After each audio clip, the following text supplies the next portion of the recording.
wabarakatuh. Kami dari kelompok 2 mempresentasikan tentang akibat COVID-19 dan efektivitas belajar siswa. Bab 1, pendahuluan. A. Latar belakang. Pembelajaran pada masa pandemi COVID-19 menjadikan semua guru melakukan pembelajaran jarak jauh atau dikenal dengan istilah daring. Istilah model pembelajaran daring mulanya digunakan untuk menggambarkan sistem belajar yang memanfaatkan penggunaan teknologi internet berbasis komputer. Pada pembelajaran daring, siswa diharapkan bisa menguasai atau memahami materi walaupun guru memberikan materi tanpa adanya tatap muka secara langsung dengan perkembangan teknologi. Kecepatan perkembangan ilmu pengetahuan dan teknologi menuntut perubahan cara dan strategi guru dalam mengajar. Guru tidak mungkin menjadi satu-satunya sumber belajar yang mampu menuangkan segala ilmu pengetahuan dan informasi bagi anak didik. Guru hendaknya membimbing siswa untuk menemukan data dan informasi sendiri serta mengolah dan mengembangkannya. Oleh karena itu, diperlukan adanya upaya untuk meningkatkan kualitas pembelajaran dengan mengubah peran guru sebagai pusat informasi, menjadi berperan sebagai fasilitator, mediator, dan teman yang memberikan kondisi yang kondusif untuk terjadinya konstruksi pengetahuan.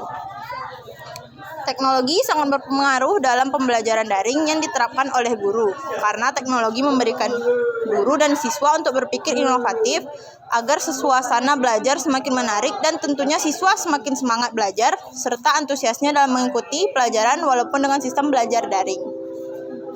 Aplikasi multimedia seringkali bernilai strategis atau mempunyai kemampuan untuk meningkatkan keunggulan, di mana dalam implementasinya multimedia digunakan sebagai media pembelajaran di sekolah menengah atas. Media pembelajaran adalah segala sesuatu yang dapat digunakan untuk menyalurkan pesan dari si pengirim ke si penerima guna merangsang pikiran, perasaan, perhatian, dan kemauan peserta didik sehingga dapat mendorong terjadinya proses belajar.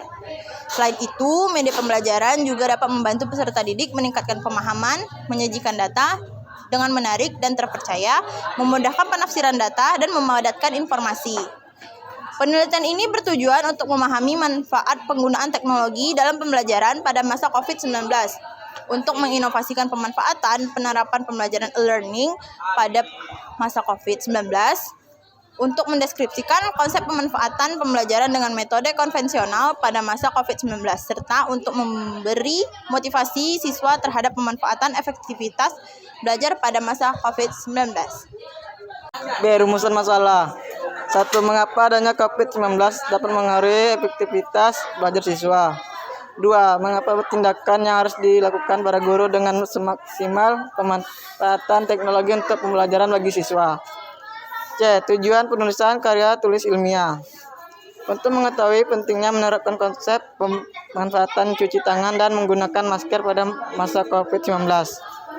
Untuk memahami manfaat penggunaan teknologi dalam pembelajaran pada masa COVID-19. 3. Untuk menginovasikan penerapan pembelajaran e-learning pada masa COVID-19. 4. Untuk mendiskusikan konsep pemanfaatan pembelajaran dan metode konvensional pada masa COVID-19. 5. Untuk memberi motivasi siswa terhadap pemanfaatan efektivitas belajar pada masa COVID-19. D. Manfaat penulisan karya tulis ilmiah. 1. Bagi siswa memberikan pengetahuan dan wawasan mengenai konsep pemanfaatan pembelajaran e-learning pada masa COVID-19. 2. Bagi guru mampu menambahkan inspirasi tentang pemanfaatan teknologi pada masa COVID-19. 3. Menambah ilmu pengetahuan yang lebih terhadap semua siswa mengenai pemanfaatan kesadaran dan menjaga daya tahan tubuh. Bab 2, pembahasan. 1. Mengapa adanya COVID-19 dapat mempengaruhi efektivitas belajar siswa? Karena beberapa pemerintah daerah memutuskan menerapkan kebijakan untuk meliburkan siswa dan mulai menerapkan metode belajar dengan sistem daring atau online. Kebijakan pemerintah ini mulai efektif diberlakukan di beberapa wilayah provinsi Indonesia. Sistem pembelajaran daring merupakan sistem pembelajaran tanpa tatap muka secara langsung antara guru dan siswa. Guru harus memastikan kegiatan belajar mengajar tetap berjalan meskipun siswa berada di rumah.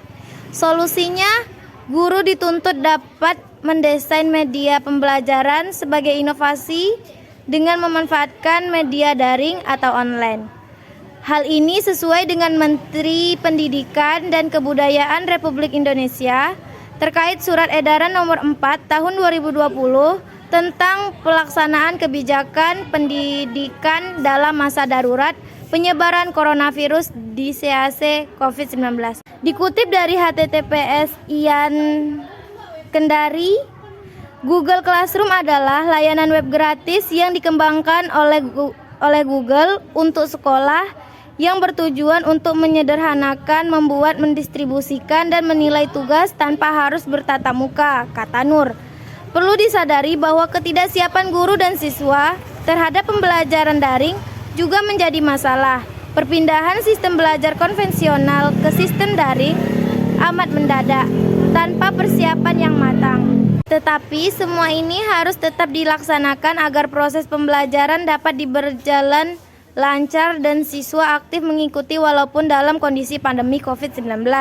Solusi atas permasalahan ini adalah pemerintah harus memberikan kebijakan dengan membuka gratis layanan aplikasi daring, bekerja sama dengan provider internet dan aplikasi untuk membantu proses pembelajaran daring ini. Pemerintah juga harus mempersiapkan kurikulum dan silabus pembelajaran berbasis daring. Ada sebuah pelajaran yang dipetik dari dunia pendidikan di tengah pandemi COVID-19, yakni kegiatan belajar tatap muka dengan guru terbukti lebih efektif ketimbang secara daring. Hal tersebut dipaparkan oleh pakar pendidikan Universitas Brawijaya, Aulia Lukman Aziz, bertepatan dengan Hari Pendidikan Nasional 2020. Selamanya profesi guru tidak akan terganti oleh teknologi, papar Lukman dalam keterangannya di laman resmi UB Sabtu 2 Mei 2020. Menurutnya pembelajaran penuh secara daring akhir-akhir ini banyak menimbulkan keluhan dari peserta didik maupun orang tua. Keberhasilan guru dalam melakukan pelajaran daring pada situasi pandemi COVID-19 ini adalah kemampuan guru dalam berinovasi, merancang dan meramu materi, metode pembelajaran dan aplikasi apa yang sesuai dengan materi dan metode. Di samping itu, kesuksesan pembelajaran daring selama masa COVID-19 ini tergantung pada kedisiplinan semua pihak. Hal ini dilakukan dengan membuat jadwal yang sistematis, terstruktur, dan simpel untuk memudahkan komunikasi orang tua dengan sekolah agar putra-putrinya yang belajar di rumah dapat terpantau secara efektif. Dengan demikian, pembelajaran daring sebagai solusi yang efektif dalam pembelajaran di rumah guna memutus mata rantai penyebaran COVID-19. Physical distancing, menjaga jarak aman juga menjadi pertimbangan dipilihnya pembelajaran tersebut. Kerjasama yang baik antara guru, siswa, orang tua, siswa, dan pihak sekolah menjadi faktor penentu agar pembelajaran daring lebih efektif.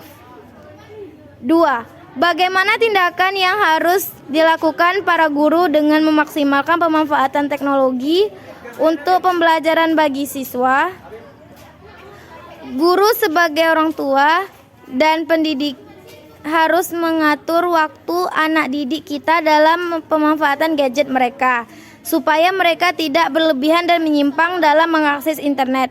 Menurut Rusman, 2012, teknologi informasi adalah serangkaian tahapan penanganan informasi yang meliputi penciptaan sumber-sumber informasi, pemeliharaan saluran informasi, penerimaan informasi secara selektif, penyimpanan dan penelusuran informasi, dan penggunaan informasi. Namun, manfaat seperti apa yang dapat diberikan oleh teknologi informasi dalam kegiatan belajar mengajar? 1. Interaksi langsung. Dengan penyelenggaraan pembelajaran secara daring, maka siswa akan dapat untuk berinteraksi langsung dengan lingkungan. Siswa bisa langsung mengajukan pertanyaan kepada guru serta melakukan diskusi dengan teman-teman lainnya. Dengan begitu, kegiatan belajar mengajar daring terasa hidup dan dinamis seperti halnya ketika dilakukan di sekolah secara luring. 2. Keseragaman pengamatan dan persepsi. Dengan menyimak bahan ajar yang disajikan oleh guru bersama-sama secara daring, maka para siswa diharapkan terjadi keseragaman pengamatan dan persepsi siswa sehingga mendapatkan pengalaman belajar yang juga sama. 3. Membangkitkan motivasi belajar. Salah satu hal yang cukup menantang dari pembelajaran yang dilakukan tanpa tatap muka adalah semangat atau motivasi belajar yang menurun. Meski demikian, para guru masih dapat membangkitkan semangat belajar siswa dengan menciptakan suasana belajar yang mengunggah secara daring. 4. Menyajikan informasi sesuai kebutuhan. Manfaat lain yang bisa dirasakan dari menggunakan teknologi informasi dan komunikasi dalam rangka pembelajaran daring ialah dapat menyajikan informasi belajar secara konsisten, berkualitas, dan dapat diulang penggunaannya sesuai dengan kebutuhan belajar dan mengajar. 5. Menyajikan informasi tanpa batas. Teknologi komunikasi dan informasi menawarkan banyak sekali kemudahan. Salah satunya ialah memudahkan informasi menyebar tanpa dibatasi oleh ruang dan waktu. Para guru dapat memberikan materi pembelajaran kepada siswa secara serempak untuk lingkup sasaran yang kecil maupun besar dimanapun dan kapanpun. 6. Menyajikan informasi menarik. Dengan memanfaatkan beragam media pada perangkat teknologi dan informasi, maka guru dapat menyajikan informasi atau materi ajar dalam bentuk yang lebih variatif dan menarik sehingga siswa menjadi lebih mudah memahami pelajaran. Terdapat banyak sekali fitur di berbagai platform berbasis daring yang bisa dimanfaatkan untuk membuat kelas online, kuis, presentasi yang atraktif, dan lain sebagainya. Bab 3. Metode penelitian. A. Metode penelitian. Penulisan karya tulis ilmiah kami menggunakan metode eksperimen, yakni metode penelitian. Ini bertujuan untuk memperoleh gambaran atas suatu gejala setelah mendapat perlakuan. Sebelum kami melakukan penulisan, terlebih dahulu melakukan 1. Tanggal 20 Maret 2023, kami menentukan judul dengan cara memilih objek yang telah ditentukan oleh guru di bidang studi kami. Menetapkan untuk memilih objek COVID-19 dengan judul karya tulis ilmiah, akibat COVID-19 dan efektivitas belajar siswa. Kedua, tanggal 23 Maret 2023, setelah kami menentukan judul kami membuat kuesioner dalam bentuk pertanyaan dengan 6 jenis pertanyaan, yaitu operasional, keadaan, fasilitas, kendala, latar waktu, dan harapan. 3. Tanggal 11 April 2023, setelah kami mengumpulkan semua pertanyaan dan membentuk sebuah kuesioner. Tanggal 14 April 2023, kami melakukan wawancara dengan narasumber yang berkaitan dengan objek. Tanggal 17 April 2023, setelah melakukan wawancara, kami merumuskan masalah berdasarkan hasil wawancara sebelumnya. 4 Mei 2023, setelah menentukan rumusan masalah, kami membagi tugas untuk membuat bab pembahasan. 6 Mei 2023, setelah bab pembahasan kami selesai, kami melengkapi bagian dari karya tulis ilmiah kami dengan cara membagi tugas. Bab 4. Simpulan dan saran. A. Kesimpulan. Yang pertama, dengan adanya COVID-19, siswa dan guru bisa merasakan metode pembelajaran yang baru, yaitu menggunakan teknologi melalui aplikasi online berbasis daring. Yang kedua, pembelajaran berbasis daring memiliki banyak manfaat, seperti bisa menghemat biaya dan waktu, lebih praktis, ramah lingkungan karena bisa mengurangi penggunaan kertas, dan alternatif selama social distancing. Yang ketiga, walau memiliki banyak manfaat, pembelajaran berbasis daring terbukti tidak berlangsung efektif pada saat proses pembelajaran luring.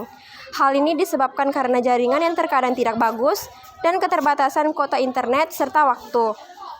B. Saran.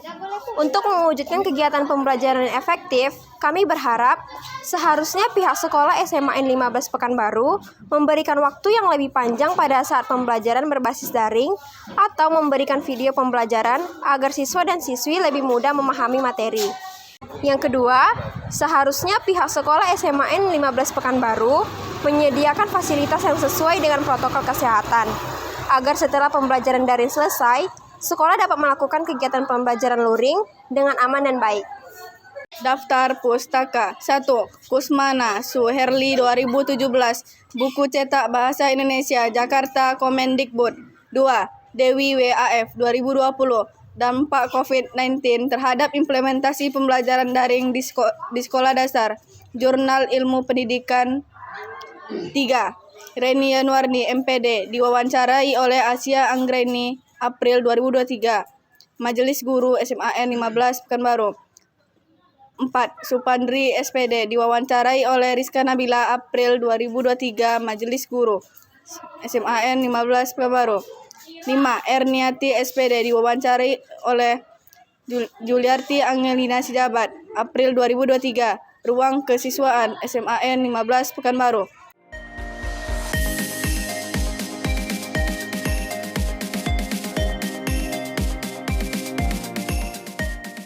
Sekian dari kami, terima kasih. Assalamualaikum warahmatullahi wabarakatuh.